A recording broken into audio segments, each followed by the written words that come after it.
Sebelumnya sama-sama kita membaca surah Al-Fatihah. Kita tujukan pada Rasul Sallallahu Alaihi Wasallam, keluarganya, sahabat-sahabatnya, dan juga pengikut sahabat hingga ke hari kiamat. Taklim kepada guru kita, orang tua kita. Bil khusus mu'alif hadzal kitab sahibu sirril wafi wal akhlaqin naqi wal fahmi safi Sayyidina Syahmat Asrari nafa'an Allah bihi wa bi'ulumihi wa bi asrari wa bi anwari daraini amin al-Fatihah.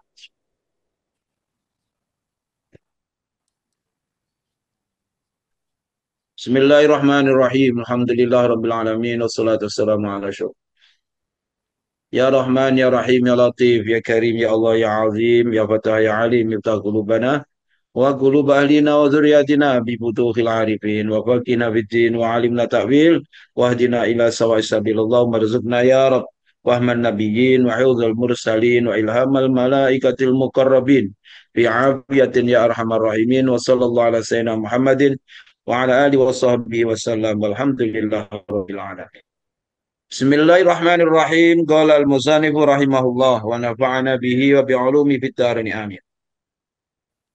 Hadratus Sayyid radhiyallahu anhu dawuh Al-Mukhtar, ya. Al-Mukhtar yang dimaksud di sini adalah orang yang mengigau dalam berzikir, ya, karena khusyuknya berzikir sampai mengigau tak sadar, sewaktu berzikir tak sadar, ya, sebab dah ditarik oleh Allah sehingga sampai fana, ya. Al-Mukhtar, orang yang mengigau dalam berzikir, ketika berzikir menyerupai orang yang tidak menggunakan akal dalam tutur katanya. Jadi apabila berzikir sudah tak sadar, yang disebut apapun, nah, karena tak sadar, dihukumkan macam orang mengigau. Karena fungsi akal adalah mengatur dan mengontrol keluarnya ungkapan pada lisan, sedangkan akalnya dah tak dapat dikuasai sebab dia sudah lupa. Ya. Seperti orang orang yang tidur mengigau, dia tak boleh nak menguasai apa yang dicakapkan keluar dari percakapannya, dia pun tak sadar sebab akalnya tak berfungsi. Orang yang maka itu orang yang lupa, kan, orang tidur tak ada hukum. Ini sebab akalnya tak berfungsi. Orang yang mengigau laksana air yang mengalir dalam lidahnya sehingga seakan-akan ngigau dalam sebagian hal ikhwalnya menurut pandangan orang awam, ya, pokoknya mengalir aja sebab akalnya udah tak berfungsi. Apa yang nak cakap-cakap, tapi itu bahaya. Katakan orang sedang keadaan seperti itu, orang sedang fana, kemudian, ya, kalau kita jumpa, kemudian kita minta doa, insya Allah doanya mustajab, kan. Tapi jangan sampai yang terkeluar itu adalah kalimat-kalimat yang mungkin membahayakan. Nah, ini yang bahaya. Nah, ini. Padahal secara batin dia selalu bersama Allah Subhanahu wa taala, kan? Secara batinnya dia fana bersama Allah, tapi zahirnya saja mengigau. Ini. Dan termasuk orang yang paling jernih dan penuh dengan kesungguhan hati dalam bertutur kata, kan? Sebab dia lagi fana. Orang yang fana itu begitulah. Apa yang terkeluar dari lisannya, nah ini tak boleh nak dihukumkan. Baik, menurut bahasa, Al-Mukhtar adalah orang yang berusia lanjut yang telah lemah akalnya. Nah, ini. Jadi Mukhtar, orang yang lemah, ya, orang yang lanjut dan akalnya dah lemah sehingga ia mengigau dalam perkataannya sebagaimana orang yang kacau pikirannya, macam nyanyok lah. Nah, begitulah bahasa bahasa apa dalam bahasa seperti itu, orang yang nyanyok. Apa yang diucapkan dia tak sadar sebab akalnya dah lemah. Baru makan, minta makan lagi, kan? Kemudian anaknya bilang, "Bapak kan sudah baru makan." Bila Bapak makan? Bapak baru jalan-jalan, padahal baru makan. Nah, macam gitulah, sebab akalnya sudah lemah. Jangankan benda-benda yang kemarin-kemarin, benda yang baru saja dilalui dia tak ingat. Nah, ini. Baik, sedangkan menurut istilah, yakni istilah sufiah, ya, Al-Mukhtar adalah orang yang nur cahaya akalnya padam. Akalnya dah tak dapat berpikir akibat nur cahaya zat Allah yang maha indah, tinggi, dan mulia. Itulah. Disebabkan dia hanya ingat kepada Allah sehingga akalnya tak dapat berfungsi. Kalau biasanya kalau akalnya mengatakan 2 tambah 2 4. Mungkin saat itu apabila ditanya 2 tambah 2 3, mungkin sebab akalnya dah tak berfungsi. Sebab akalnya sudah padam akibat nur cahaya zat Allah tadi itu. Karena mengingati Allah dah fana tadi, dah tak ingat apa-apa. Yang diingati hanya Allah subhanahu wa ta'ala. Baik. Ia digambarkan laksana rembulan di waktu teriknya matahari. Kan? Sebenarnya hari itu adalah bulan purnama. Tapi bulan purnama datang siang hari. Ya tak ada makna kan. Bulan purnamanya yang indah waktu malam apabila siang hari ya tak nampak. Kan? Tak nampak. Kenapa? Sebab kalah dengan sinar matahari. Sehingga akalnya tidak berfungsi sebagaimana mestinya. Kan? Sinar rembulan yang indah tak berfungsi sebab kalah dengan sinar matahari. Maka akalnya tak berfungsi sebab kalah dengan nur cahayanya Allah Subhanahu wa taala. Barang siapa akalnya padam akibat kedekatan dalam bersimpuh di sisi Allah, maka ia berhak mendapatkan keistimewaan dari Allah Subhanahu wa taala. Ini. Maka itu dalam hadis dikatakan apa? Man sagolahu Man sagolahu zikri an mas'alati. Siapa yang sibuk mengingati aku, nah ini, sehingga dia tak meminta apa yang menjadi keperluannya, Allah akan memberi kepadanya lebih baik dari apa yang Allah berikan kepada orang yang meminta. Sebab dia sibuk dengan Allah Subhanahu wa taala. Ya. Maka golongan seperti ini berhak mendapatkan keistimewaan dari Allah, macam-macam keistimewaan yang Allah berikan. Nah ini, dinaungi dan dilindungi lesannya. Nah ini, kan? Senantiasa dalam lindungan Allah, dijaga perilakunya, dan dikuatkan dengan naungan dan perlindungannya, sehingga ia sebagai Baitur Rasul, Baitur Rasulillah Sallallahu Alaihi Wasallam. Ya. Jadi sehingga apa? Dia senantiasa bersama Nabi karena membumi dan bersemayamnya zikir di lubuk hatinya sebagaimana penjelasan di atas kan. Jadi sebab sudah apa namanya? Sudah fana dah tak ingat apa-apa, yang diingat hanya Allah, dan itu dikatakan Baitur Rasulillah sallallahu alaihi wasallam. Baik. Lafat al-ahlu dan al-alu. Ahlu dan alu apa bezanya? Ahlu baitin Nabi, ali baitin Nabi, ahlu dan alu. Lafaz al-ahlu dan al-alu menempati satu tempat. Ya, sama sebab huruf ha dan hamzah adalah dua saudara yang salah satunya dapat menempati yang lainnya. Al-ahlu, al-alu. Kan? Ali Sayyidina Muhammad. Kan? Allahumma sholli ala Sayyidina Muhammad wa ala ali Sayyidina Muhammad. Ali. Kan Ali. Ada ahli, ada ali. Apa bezanya? Maka dikatakan uh, sebab huruf ha dan huruf hamzah adalah saudara, dua huruf yang bersaudara, yang satunya dapat menempati yang lain. Ungkapan al-ahlu itu ditinjau dari segi sesuatu yang pergi dan kembali pada yang asal al-ahlu. Sedang al-ahlu adalah ditinjau dari segi pisahnya lalu kembali kepada tempat yang asal. Sama, pergi kembali, pisah kembali. Sama maksudnya juga.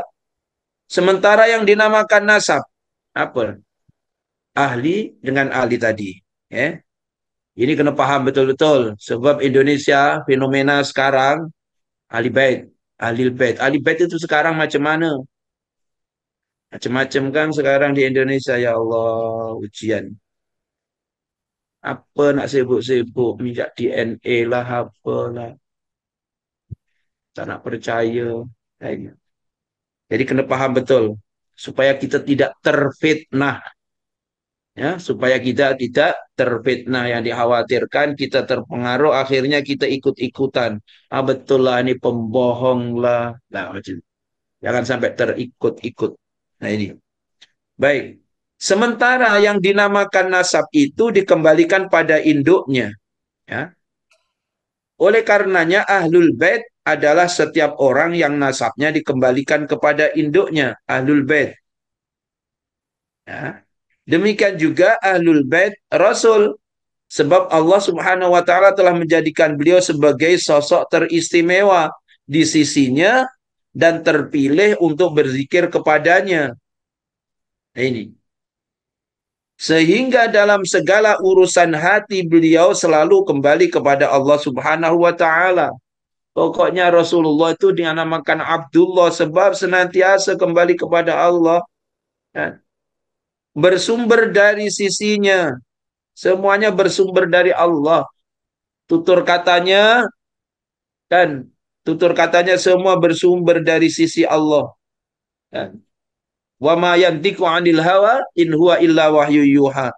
Dia bercakap tidak berdasarkan hawa nafsu, tapi berdasarkan wahyu dari sisi Allah. Ya. Bersumber dari sisinya, berputar bersama dengannya, dan kembali kepadanya. Pokoknya ya begitulah. Terus saja bersama dengan Allah Subhanahu wa taala. Sehingga rumah ini, yakni hati ini adalah paling mulia, ya. Rumah ini, hati ini adalah paling mulia dan luhur daripada rumah yang disiapkan oleh Allah di atas permukaan bumi, yaitu nasab. Anda paham? Hati yang senantiasa terikat dengan Allah Subhanahu wa taala tadi itu, ya, maka dikatakan adalah paling mulia dan luhur, ya, lebih mulia dan luhur daripada rumah yang disiapkan oleh Allah di atas permukaan bumi, yaitu nasab. Nasab kadang-kadang boleh terpisah, kan?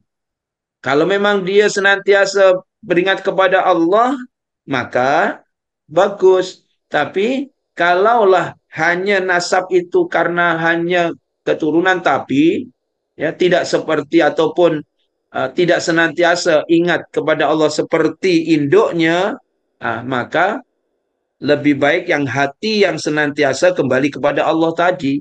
Nah, ini.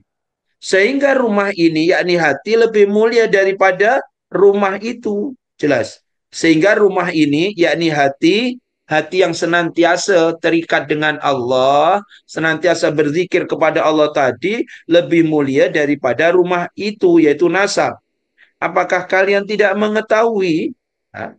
Hadratus Syekh begitulah tanya. Yang satu nasab.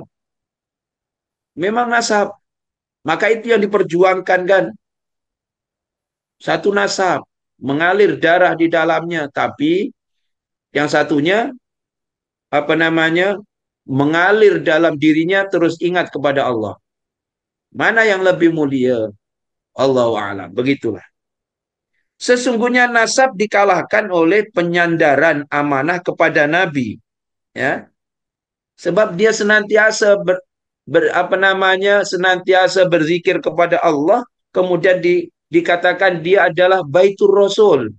Hatinya ini adalah Baitur Rasul sebab dia senantiasa bersama Rasul juga, kan? Nah, maka dikatakan nasab dikalahkan oleh penyandaran amanah kepada Nabi Shallallahu Alaihi Wasallam sebagai sesuatu kemuliaan dari Allah.